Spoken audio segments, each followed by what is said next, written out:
Welcome to new citiesabc.com series of interviews with the global leading thought leaders, experts, and people shaping the world and creating a new narrative and solutions for the problems we're facing today.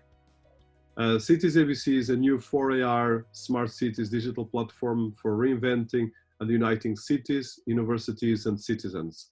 And is a digital platform that aims to empower, guide, and index cities and citizens and create solutions, but as well create a more positive environment for everything we're facing in the world nowadays. Today, we have with us Xiaochen Zhang, that is the president of FinTech4Good, co-chair of the World Digital Economy Council, UNEXCAP Sustainable Business Network, and Executive Council. And he's also a member of the UNEXCAP Digital Economy Task Force and the Green Business Task Force.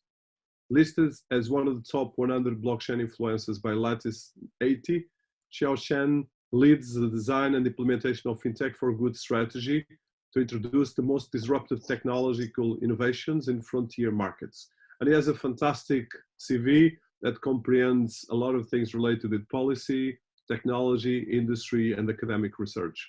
Welcome to our series, Xiaochen. Thank you very much for the invitation. And definitely we need more of this digital platform who can just help to create a positive message and help people to deal with all the stress during the COVID-19. Yeah. Thank you. And definitely we need a lot of more positive. So I would like to start by knowing a bit about your history. We have a fantastic career, and as well you're leading some of the cutting edge and as well very important projects that are urgent for the world today, especially in the areas of technology, fintech, and all these relationships with sustainability and business, but as well building ecosystems around the world. So can you tell us a bit about your background, education, where you're coming from? I think that's important, being in the US, but I'm sure with different multicultural background, which we need as well to look at the positive part of being multicultural in a world so geopolitical unbalanced. Absolutely. Yeah, so I'm a Chinese living in the US and educated in China, Europe, and the US. And, I received the formal education from Communication of University of China, sorry, and Leipzig University and Virginia Tech. But of course that I also received a lot of education from the social learning, where that's, when I live in China and I got a lot of mentors and people who just show me how to do business, how to just be a good person. And when I was in Europe and I participated in many policy dialogue, and I learned a lot about international politics, especially around the area of European integration. And in US, and in addition to the learning, and I was also teaching at Virginia Tech, where I learned a lot from my peer professors and also my students as well. So I think from my whole learning experience, not only formally from the university, but definitely the learning from the society, the learning from other business, the learning from other individuals have helped me a lot in understand the world, and also position myself how to just be a good person, contribute to a good cause. That's amazing. So in terms of your background, in terms of education, I think it's very important because we have a huge audience that is coming from universities and people in different areas of the world. Can you tell us a bit about the areas that you study, your study focus, and as well you've been teaching in universities? What have been your areas of research and areas of teaching? Yeah, and I define myself as an interdisciplinary learner, and so I studied. My BA was in economics, and my first MA was in international relation, and then I also have another master in global studies, and another master in economic transition, and I did my PhD at Virginia Tech in a program called PGG, policy, governance, and globalization, and where that my main focus at that time was around um, innovative financial instrument to support sustainable development. And so that's also, where that I started to just trying to bring the policy work, technology work, all into this whole area of social environmental common, and where that's not only that we have the technology which can just generate more financial better financial return, but also just help to really address the issues which face the humanity. Now, fantastic and very inspirational. Actually, your work is really impressive in the different areas that you've been tackling between sustainability, finance, technology, and areas like blockchain. So one question before we go more into your career and work. So being educated in a lot of different parts in the world, that like you mentioned, it creates a huge amount of multicultural background, but as well a wealth of knowledge and a wealth of ways of interacting social. I always want to highlight that, especially in a world that is becoming increasingly geopolitical, sometimes too much on the edge. And can you tell us a bit about this background of being, well, starting from China to Europe to the US, and as well right now being in the US, building some very global platforms, talking with different countries, different origins, and different cultures? Yeah, sure. And the very interesting work that I did in China was, I was teaching MBA at a Peking University, one of the best universities in China. And I was, really young at that time, probably the youngest adjunct professor in the university. And, teaching MBA students who are older than me. And, I learned a lot from that experience, from how to interact with business people in China. And I teach them, how to actually deal with intercultural communication and negotiate with foreign parties, and how to just, present their idea in a concrete manner and all that. I thought that, I was representing the international and representing the being professional. And then when I went to Europe, and a lot of interesting idea I was teaching to my students and methodology, and was not exactly as what I imagined. And I thought that being professional in the Western business culture should be acting as A, thinking like B, and behave like C. And then when you really just stay in Europe, and many of those kind of framework need to be adjusted. And so that's why I think the number one thing I learned from moving from China to Europe was business culture is different. And although any subject or subject matter experts who want to teach you something try to give you a framework, but the framework cannot really be rich enough to reflect the reality. By the end of the day, the most effective learning still have to come from the real interaction with people in that culture. And in Europe, and I think I learned quite a lot about how to open yourself. And from the Chinese thinking that we always use comprehensive thinking.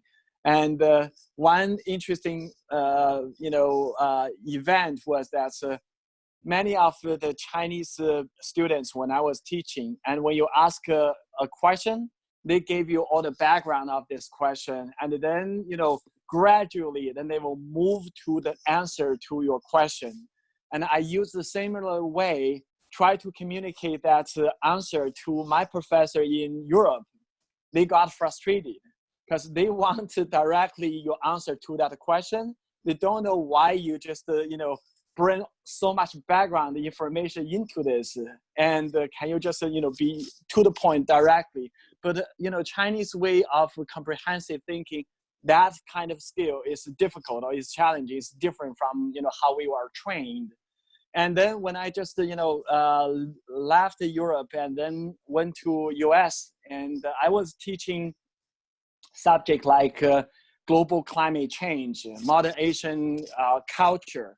So for those subjects which are pretty controversial in a way that's they're in at that time in US there was still not a global or universal common understanding whether climate change is humanly caused or is a natural phenomena. There's a lot of debate. And then me as a Chinese teaching in the US university on this subject, where while that China was the #1 emitter emission, greenhouse gas emission emitter, and then which also compete with the US. And then, a lot of my students first challenged me not about my knowledge, but about my identity. So then I have to also build that, trust first before I can teach. Then I just started to use so many different ways to build that trust before I can teach. So that also just, when I was teaching in Peking University, although, my students are more senior and who have more experience than me, but then they listen to me and I can go directly to the subject without having to earn trust or earn anything, because Chinese students really trust their professor from beginning. But in the US context, it's totally different. You first have to build the trust. Your students, really trust you, then they can learn from you. So then I really, made a lot of effort to, build trust first, then to teach. So many of, those perspectives you can only gain from the real world, experience, like living with people, learning with people, and also doing things together with people. Yeah, that's critical and very important, but very difficult. And nowadays, probably more difficult than ever, especially when we work between different cultures. And I think coming back to your areas of expertise, I think especially if you do business international, like you do, and especially if you do fintech or technology or blockchain, that's not really necessary a national or a nation state, because if you build code is global. And coming back to that angle, and I think especially in the area, so you are the president of the Fintech4Good. Can you give us an overview? How do you see fintech? Because fintech is right now probably 360, touching everything we do. I think because of course we need money and we need technology, and for funding, for paying our bills, for everything we use in fintech. So how do you see fintech, point one, and as well the second point, of course, that I want to touch is the idea of finance and technology for good, which is a very sensitive task, given what is happening as well in the world, and especially with the financial issues that we're going and we are facing right now. Yeah, and how to, as of Fintech4Good, we approach fintech is really in, our own theory of change, or based on our own theory of change. Because, if there's no problems, then we don't need to use technology. And we are really looking at, in the current financial world, there are, billion people who are unbanked, underbanked, who don't have bank account, who are excluded from, the financial world. Because of this exclusion, that they don't have any opportunity to just, leave their economic status, current economic status, to just move up and then to enjoy the, prosperity or share the prosperity. So I think that's really the angle where how we approach this. Any technology which can really help those unbanked, underbanked to just receive banking service or financial service, that's the #1. So that's why, when we just look at all the innovations around inclusive finance, from the digital payment to digital currency, to the digital exchange, to the digital identity, and all those kind of new digital technology enabled solutions, which definitely enable those kind of inclusive financial models. And the other part is that many times that banks or existing financial institutions, they also want to offer service to the unbanked and underbanked, but the current technology just make it impossible, and they either it's too expensive or too risky to offer service to those marginalized group. Then we need to use digital technology to provide a better credit scoring system, and through digital identity and other technology to help them to create a better customer profile, so then they can offer to those marginalized group financial service with reduce the cost and reduce the risk. So that is another angle that we are approaching this, how to help the existing financial institutions to offer service to the unbanked and the banked. And the third component, we are approaching the fintech is fintech can really help us to revolutionize and transform many existing business models. And many business models currently that are not financially or commercially viable because of the cost factor and also feasibility. And with fintech, many of the business models can be reduced. The cost of the business model can be reduced dramatically. Giving you an example of off-grid electrification type of project.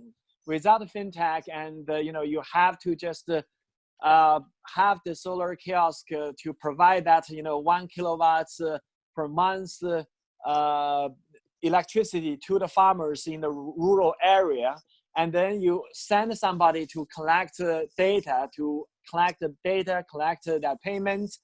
The cost of collection, the cost of monetary evaluation is much higher than the payment received for that 1 kilowatt. But with fintech, you can just use digital payments to just have those users to pay automatically. The data can be transferred directly back to the provider without occurring any cost. So then a lot of fintech can really help the business models to becoming commercially viable, and which can, again, those business models can help the marginalized group and those don't have to receive public service and improve their lifestyle. So you touch some of the biggest challenges that we're facing probably as humanity, and I want to touch, before we go to specific the financial inclusion and financial empowerment. So if you look at China, just 20 years ago, China was 20% of the GDP that is now, and now is the biggest GDP in the world, especially in the United States. It's a question of time to become the biggest economy in the world. But part of the success of China was creating a substantial and powerful fintech successful story. So we don't have that around the world because, for us in Europe, we have a lot of fintech legacies or finance legacy systems that are difficult to propose. And like you mentioned, we have still over, well, depends on the numbers. There are numbers say 1 billion, there are numbers say close to 2 billion people that are financially excluded. And as well, for instance, one challenge that we have as well, especially in emerging markets, but as well even in Europe and US, it's particularly specific, is that, for instance, if you see since the COVID-19, 25 or 26 million people lost their jobs in the US, and in Europe around another 10 or close to that. So we have definitely a world economic system that is very fragile and very divided in a lot of areas. So, but the irony is that from a technology perspective, we have more tools than ever. And I think probably that's why you create Fintech4Good. But I would like to understand, how do you see this? How can we create this sustainability from empowerment of people? And like you said, there's a lot of tools available, but how can we go from the theory to the practice? Because the fact is that we had the crisis more or less in 2008, 2009. Now we have a massive crisis that most of the industry economists and world leaders are talking about a recession bigger than ever in history, probably of mankind. but we have at the same time the biggest technology tools ever. So that's a paradox between the tools and a paradox between the use of the tools. And ironically, everyone has a mobile phone, even in Africa, a smartphone or stuff like that. So how do you see this part and part of your work in the FinTech for Good, but how can we go to the angle of taking this in reality? Yeah, so in almost all the different verticals, and the experts in that vertical already just make it very clear that if we can just put existing technology into full capacity, and probably almost all problems in that vertical, in that sector, can be solved. We take climate change as an example. And if we just have the latest renewable energy production or renewable energy technology to be used, and then we actually can phase out all the fossil fuel, and then the climate change challenge is being solved. So we cannot do that. The reason is not about technology. It's about everything else. And that everything else, yesterday I had another conversation with the, WHO COVID-19 special envoy, Dave. The number one challenge is really, we are looking at the crisis, or what we are experiencing, need the new type of leadership. So the leaders have to, have this open mind to just incentivize this radical collaboration, provide a framework, and changing, policy, and provide incentive for, cross state, cross city, cross country type of collaboration. That's at this environment is already not easy. So that's the number one. We need a framework which, being enabled by the leaders that can allow technology to be adopted.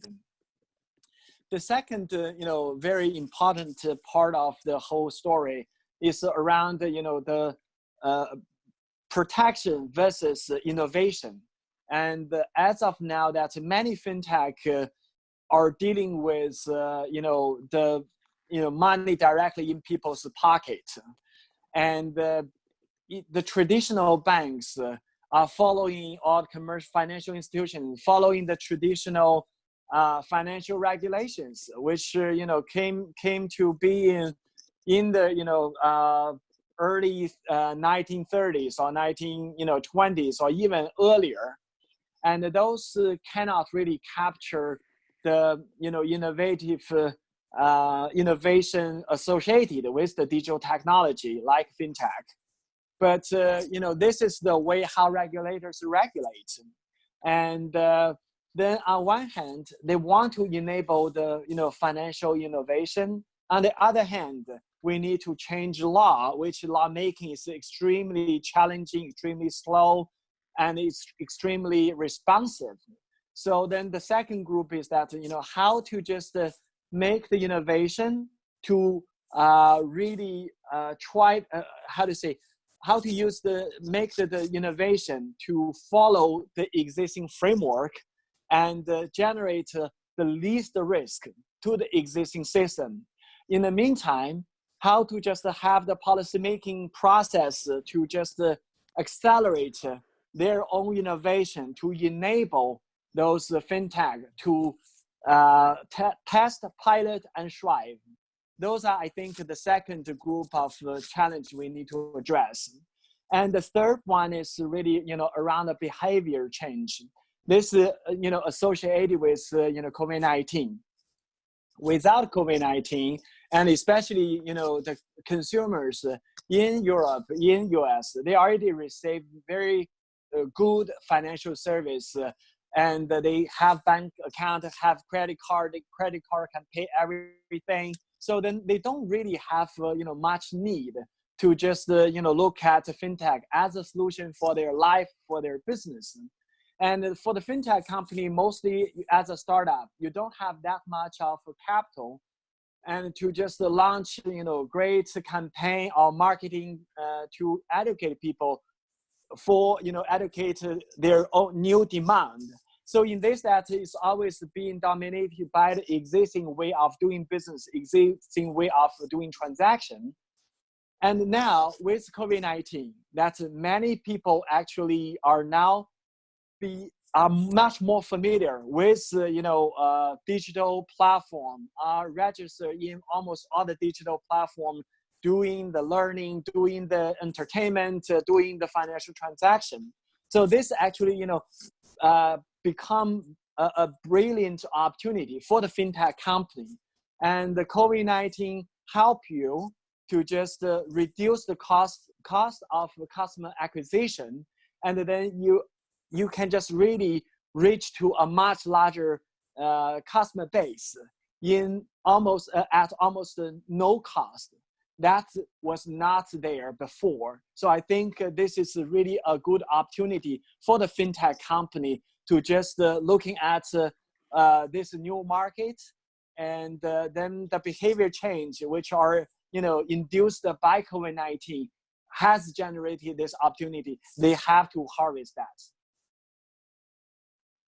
And that's the critical element. So on this angle between fintech and blockchain, and I would like to have your views because you are as well involved in some of the leading world organizations in blockchain. How do you see the angle? Like you said, the technology didn't solve the problems, but the technology has a lot of potential for solving problems. So how you see the bridge between the fintech and the blockchain, and what can we do to increase that part of the technology in that sense? And then, of course, applying the policy making and the entrepreneurial part on that. Yeah, so that's also one of the reasons why we launched the World Digital Economy Council, and the number one is to create a platform that different players can share knowledge, share experience, and learning from each other, to host this convening leaders to just start a dialogue. And I think that is critical. Without starting dialogue, without to building understanding, common understanding, and nothing can happen. So that's the critical part. That's also the reason why we started the World Digital Economy Forum, World Digital Economy Council, trying to bring the leaders, and we host the shows, we host the roundtables, we generate reports, all just for that purpose, to generate create opportunity for dialogue, for understanding. So I think that's the layer one. The layer two is really to showcase what worked, because as a new technology is to be introduced into the market, and as the technology is at its early stage, there potentially be a lot of risk, and also the user experience might not be the best. And how can we just find those solutions which worked, which has tremendous user experience, which create next to zero customer risk, and bring those use cases to convince the large or mainstream players, fintech and blockchain type of technology work. And I think that is also critical. And the third part is that also squeeze those wrong player out of the market. And as we take Bitcoin as an example. Bitcoin, when it was introduced, and Sakamoto was really a brilliant guy who wanted to create this distributed peer-to-peer payment experience, and that can just address a lot of trust-related issue in the financial system. This is brilliant. But the first round of use case was being applied in Silk Road, drug dealing, and all the illegal activities. This create a bad name for Bitcoin, and so then for the next round of innovation, how can we just make sure that all those innovations which are not being used for wrongdoing to enable wrongdoing, but they are used to just create values and improve people and business And I think that is the third round of or area which need to happen. And the last one is that really around the communication. This is also, what you're doing, because many times that people don't know there are, solutions, concepts, knowledge existing. They are repeating the same work for 30 years, 20 years. They think this is exactly the only way to get things done. But, when such result is achieved by a new technology, by a new solution, those kind of communication has to be out and reach to the right audience, including the public, including the technical level, policy level, and also the operational level. So that work can really help technology to be understood, solution to be accessible for the business, for individual, and then that can incentivize and also accelerate the adoption. So that I completely subscribe, and I think this is more urgent than ever. So coming back to the World Digital Economy Council, which is a very powerful organization. So could you tell us about the organization? What are the main highlights of the organization? And for instance, how are you putting some of these things in practice with concrete examples that you've been working so far? Yeah, and the council was I already shared the mission for the council earlier, and basically it's a group of experts from different area or industry that we come together. We have shared a vision. We try to just use the council to bring next level of dialogue and knowledge and solution to showcase, so that we can really create a movement of collaboration to accelerate digital economy. And to do that, the council was launched in 2017. We have around 3 years of experience. So we are a group of experts who work in this space, who share the same vision. We hope to use the council to build global collaboration, share knowledge, convene other leaders to join these efforts. And the committees are really the body which take actions. And so far that the council already organized many learning sessions, roundtables, and also just increased a lot of membership. So now we have really members from more than 30 some countries. And so within this the council, that we have a 6 committee, and I can introduce you 2 committee work. One is around the central bank digital currency committee, where that we see that in the future many central banks could potentially to look at central bank digital currency as a way to just dealing with its monetary regulation or policy making, and also to use CBDC to address inclusive finance issues, improve financial efficiency, etc. And however, this is such a new topic, and there are not many experts in the world who have experience on this. And for the central bank to take on CBDC, they need decision-making tools. So the first work that the CBDC committee did was to work on a central bank digital currency white paper. In that white paper, that we come up with CBDC risk framework and a benefit framework. In this, any central bank which can just read the report, follow the framework, and assess the risk exposure, understand the benefit, then have a tool to help them to make a decision. Do I need to just go toward the CBDC, or I should never touch it? And if any central bank decide to take on CBDC, and then we can also offer other committee members to help them to go through the operational challenges, and bring technical vendors who can just show them different technical pathway, so then they can make better decision to what type of technology they should take on, and what will be the roadmap that they should expect from the concept design till the pilot till the commercial level of application. What will be the time framework that they should expect, and all that. So I think that is one work that the committee has taken. And the other committee that is called the Digital Finance Advisory Group. And so this advisory group, basically, we now have a few country chapter trying to just looking at how can we use digital finance to enable SDG, Sustainable Development Goals.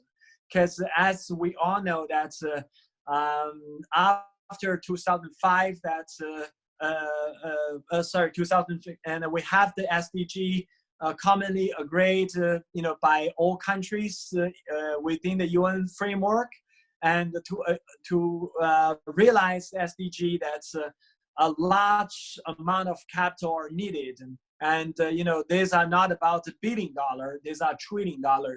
But within those $1 trillion every year, and many of those costs can just go to monitoring evaluation.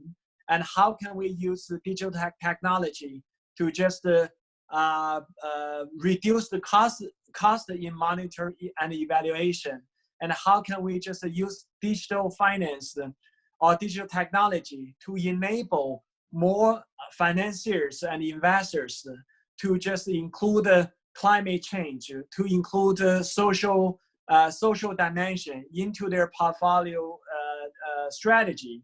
So, and also, through those kind of work, how can we just also identify new models which are tested, can be directly applied to mobilize, more new and additional resources for SDG financing?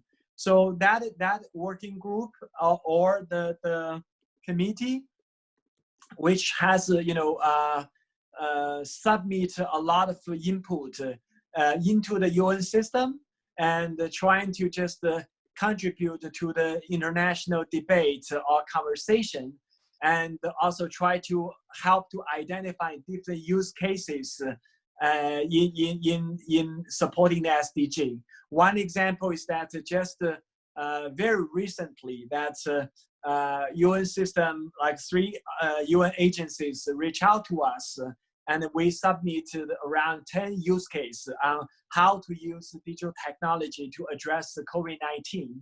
And those use cases are being, investigated, and hopefully, some of them can just be adopted in the near future, and helping especially developing countries to address the COVID-19 related challenge, which include, how to open up the economy, how to protect the citizens' health, and how to reduce cost in just bring people together and then restart the business, and also how to just streamline the supply chain to help the medical devices to reach the hospital and other critical needs in a timely manner. So those solutions are critical, and we already see that the committee are contributing to this, global problem-solving process.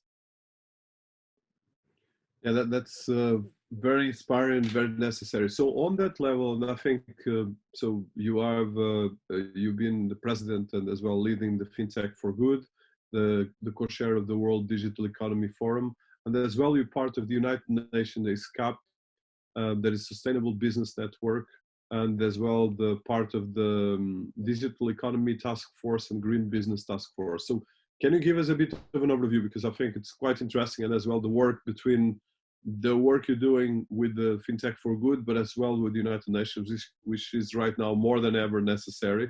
And like you mentioned, this angle of coming up with policies, case studies, and working with big players and small players, startups to get into this innovation. Yeah, and I think you frame it really in a very nice way.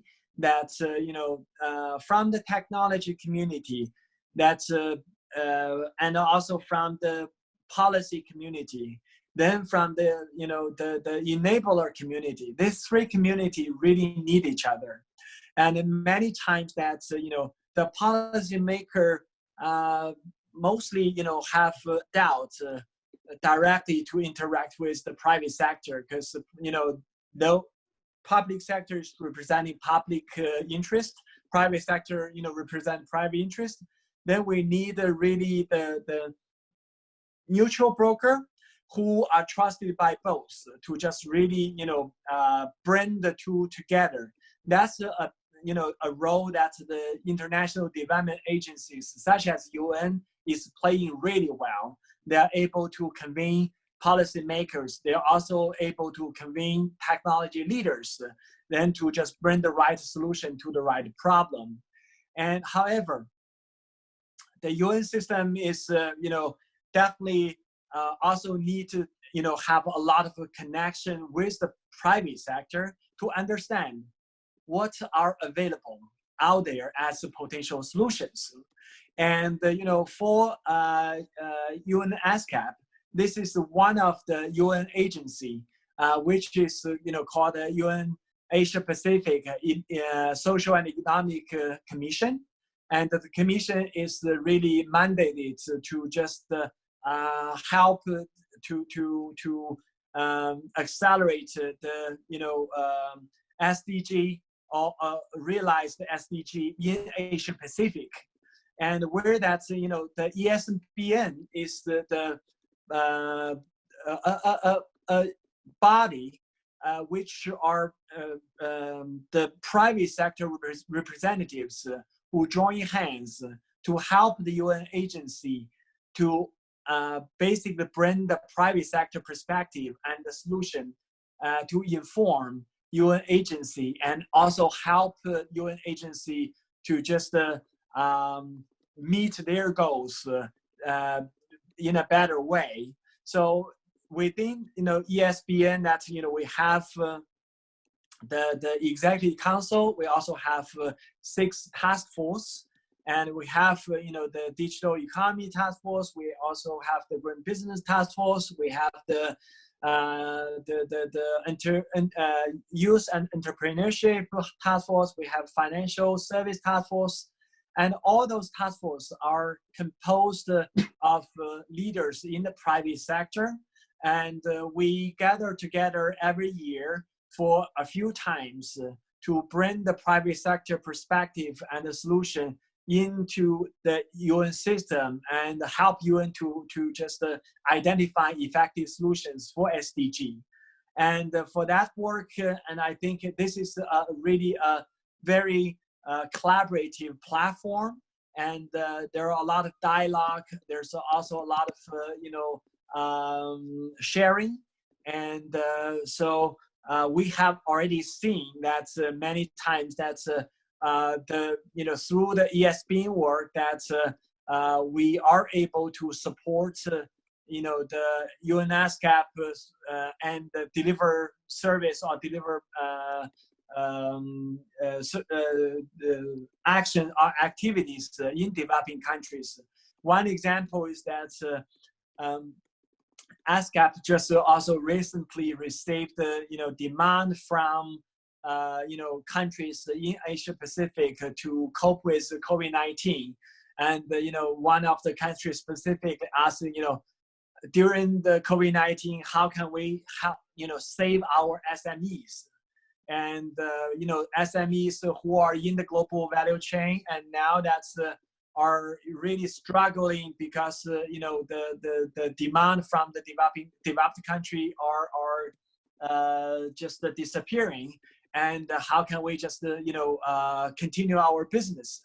And then UN ASCAP reached out to ESPN member, and ESPN member started also just brainstorming and what are some of the existing solutions and from the private sector perspective, and can just help to just save the SME in developing countries. There are many of such demand, supply, brainstorming, co-creation process coming through from this platform. Yeah, that's amazing, and that this work is super necessary. So one of the things that I'm particularly interested in the space of time. So in terms of the FinTech4Good, one of the things you're doing is working in the concept of world responsible leaders dialogues, which is critical. And you just mentioned, for instance, right now, the area of the FinTech and the companies. For example, recent studies mentioned that 87% of the business are struggling, especially SMEs. So how would be, let's say, from your work on the theory, but as well in the practice, what would be the point and the things that you would suggest for the small business that eventually want to work with FinTech4Good? They want to get more insights, more education, or as well more solutions and understanding. So what would be your advice, and as well some suggestions in terms of the FinTech4Good platform and what you're doing right now? Yeah, and so we, as what you mentioned, that's in one area that we started this global dialogue, and we have this dialogue to be divided into three groups, and one is we call it the ministerial talk, where that we invite policymakers, ministers from different countries, and trying to share their best practice. And during this pandemic, how have they employed digital technology to solve COVID-19 related challenges in their country? And also, what are some of the challenges they face, so that the technology community can just also look into that and see that we have some offer for you. And in this, that at the minister level, policy making level, we hope to just through the dialogue to becoming one of those bridge to facilitate the potential collaboration. The second group of talk that we started is called Earth Talk, and mostly are those we share those solutions which can be used to just address the climate change and ocean conservation, etc. Those ecosystem related solutions. And the third is around the digital technology talk, and where that's we basically share how the fintech and the blockchain related technology which can create new business models.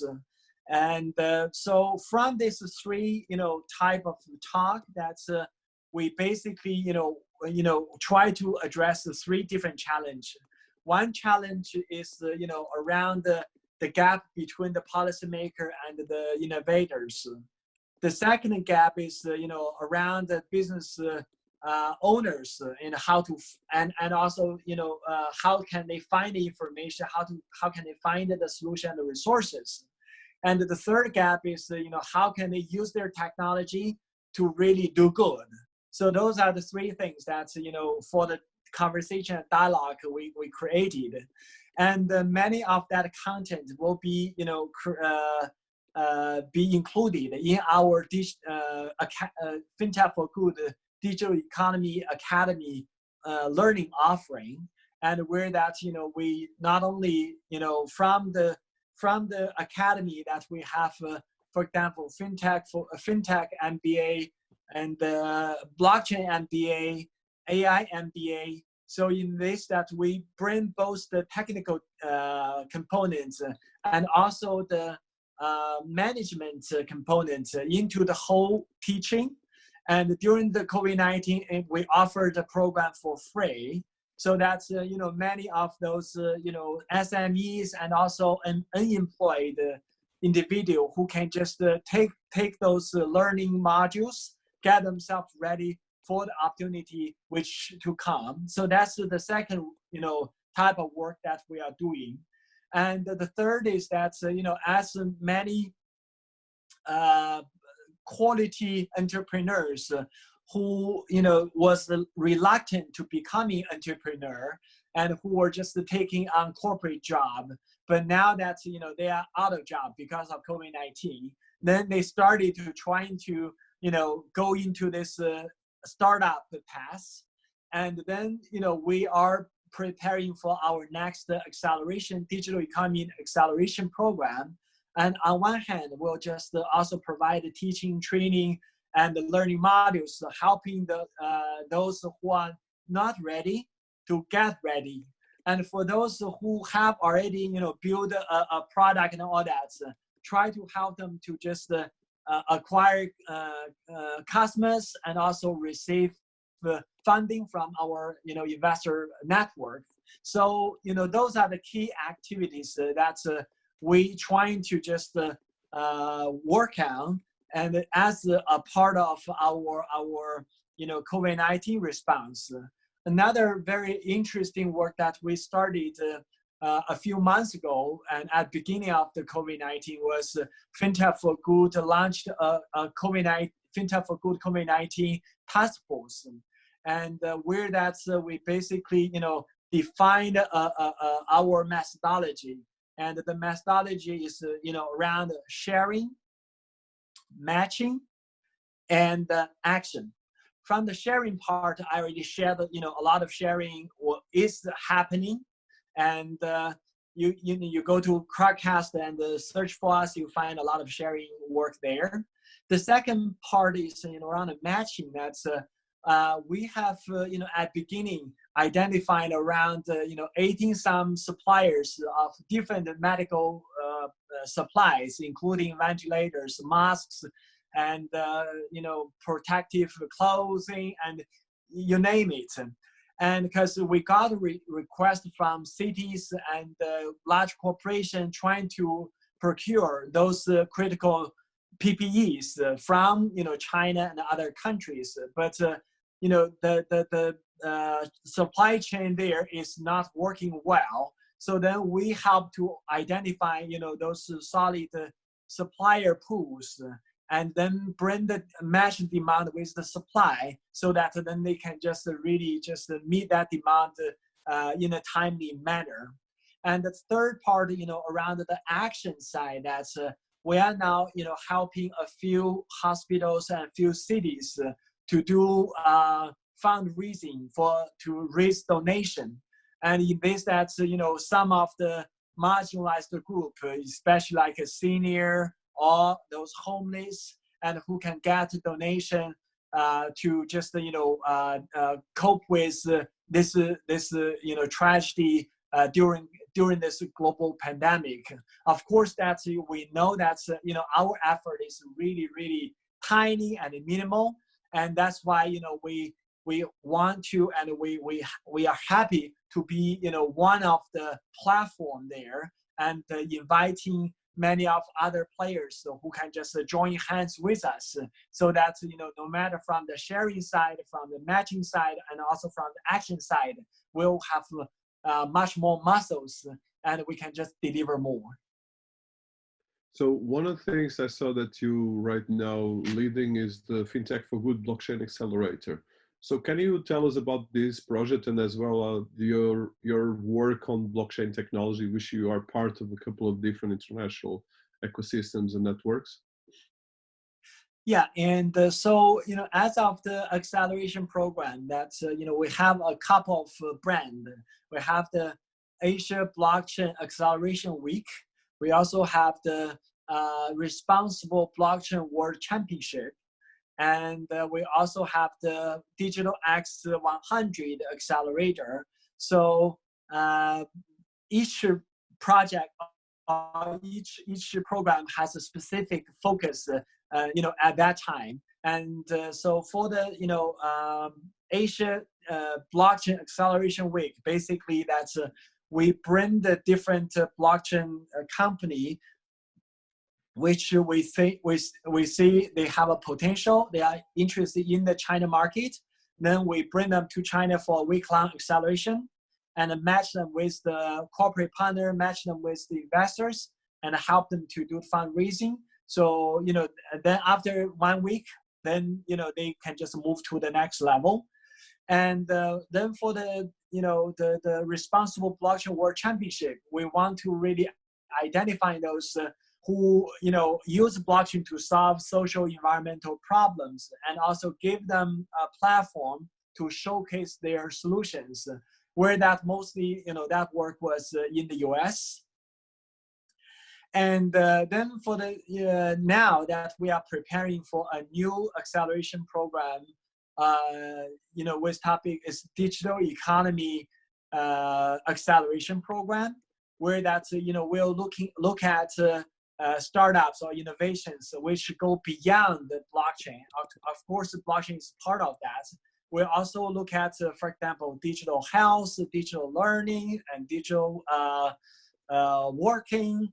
So different type of digital economy models, and help them to just again to refine their models, match them with the potential partners, help them to do business development, and also match them with the investors. So that's for the acceleration program.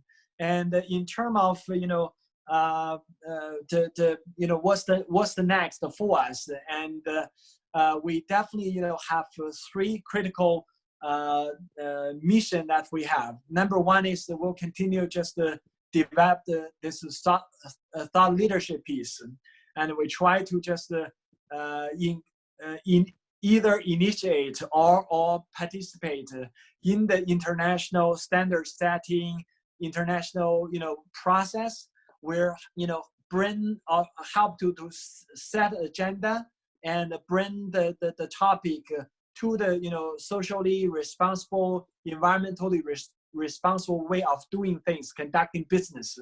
So from that, you're going to see many new initiatives we are going to launch. And like one of two initiatives I'd be happy to mention here. One is in Davos, that's we are one of the co-founding members for the Future of Sustainable Data Alliance, where that's we try to use data to incentivize investors to allocate more assets into the sustainable or SDG related investments. And that alliance was participated by now more than 20 some organizations, and which include the UN, Refinitiv, and many. And the other alliance, which is called the Alliance of Prosperity, led by Cello, and where that the alliance member really just are on a mission to just develop the decentralized financial service and learning offers, and helping those marginalized group to just be integrated into the whole shared prosperity. And I think that those two alliances are working really fine now. And in the near future, that's we will continue to launch more initiative along the same line. And in terms of the specific action, in addition to the accelerator I mentioned, and one of our main focus is also on the learning side, where that will convert our digital content which we have generated and into learning modules, where that we can offer that as the next generation of learning for those who don't have equal opportunity to access to solid learning opportunities. And we're also hoping to piloting the income sharing agreement type of financial instrument. So for those people who are not able to pay tuition upfront tuition fee, then they can use their future income to pay back after they find a job. So that's we try to just identify many more such instruments to allow those marginalized groups to access to equal opportunities. Lastly, that's I also want to mention about our fundraising for the fund of fund, because we know that many of the asset owners, large institutional investors, and then they are willing to just allocate much more resources into the socially responsible investment opportunity, but also with a technology focus. But then the existing, impact investing space, and many of them are focusing on business models. So the technology component are not strong enough. So then we are, raising a new impact fund, which trying to just enable those successful impact investors to build a technology-based impact vertical, and then to just enable them to collaborate with each other. And I think this fund is also one of the critical vehicle that we are exploring now. Hopefully that's through this vehicle, we can bring much more capital into the socially responsible investment, and help the technology funders to just move to the next stage, bring more goods more good into the environment and into the society. It's a lot of interesting things, and I think we're going to put all these links and some of this information in the interview profile. So we are more or less passing the 1 hour. So I would like probably as a last probably overview. So what would be your message? And you touch a lot of these things from education to different things, but the message right now, especially for leaders and for the organizations you're working in, others around the world, giving what is happening, because we are facing a massive challenge. And like you said, the technology doesn't solve the problems. It's people, it's collaboration, and it's part of your work and inspirational as well, research, and as well coming up with ideas and projects and collaborative projects. What you would be highlighting for our audience around the world, where we have universities, academics, leaders of companies and startups, SMEs, and general public that are trying to understand this? What would be your message of hope, and as well some of the links where you probably suggest on the top of what you said, where people can actually look for concrete solutions right now? Yeah, and I think the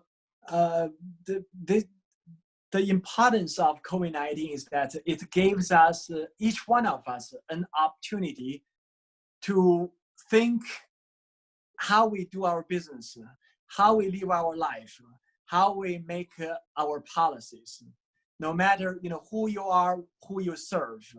And I think that is critical. And without COVID-19, that's we probably are just continuing doing things the way that we have been doing in the same way for a long time. And now that's, if you are not prepared, if you are a university or a school, and now with COVID-19, suddenly that's all your teachers need to have the skill to conduct online teaching. And if you don't have a digital platform, then you will find yourself short. How can you just deliver that? And if your students, if you didn't build that digital infrastructure, your students don't have digital, device, then you cannot provide that service to the students who you really want to serve. So I think, at this time, this, education is an example, hospital is another example, but any industry, now that it's time to do more thinking. And what are the future that you want to build, and to just build that future, what are the 3 steps you need to just plan as of now? If you are still at step 1, your thinking is still follow the step. When you are at step 1, you think about step 1. Step 2, you think about step 2. Probably, and you will never be able to go to the step 3 when another disaster hit or crisis hit. You probably will already lost in the game. So I think whoever want to just take this crisis, convert that into opportunity, try to stop what you are doing now for a little bit, or slow down a little bit, do more thinking. How does your future look like? And how do you go there? What's your pathway? And who can help you? And what you need to do? And have all that into your planning process. And I think with a good plan, and then when the future crisis, it can be COVID-19, can be anything come, and you are much more prepared. And then the whole world that we're living, it will be much more prepared. Yeah, I think that's a fantastic way of wrapping up. There's any particular links or highlights where you suggest our audience to find about you, about FinTech4Good, about the World Economic Digital Council, and all the different areas related with your activity? Yeah, and so you can find me on LinkedIn, my name, Xiaochen Zhang, and you can find me there. And for FinTech4Good, our website is www.fintech4 fintech4good.co, not com. And if you just want to also look at our digital finance advisory group, and you can go to www.df17.org, and then you'll find much of our information. If you want to listen to our shows, and we have, if you just Google World Responsible Leaders Dialogue, or you just Blockchain Million Show, or the China FinTech in China show, that you can find many of our show in the past and also what we are doing now. Fantastic. We're going to put all of this as much as possible in the entry in Cities ABC, but as well in the YouTube. And we appreciate your time, and wishing you to keep safe over there. And thank you so much for your time and for your generosity about talking about these challenges that are so important for all of us. Thank you very much, and really it's a great opportunity to have this conversation with you and your audience. Thank you.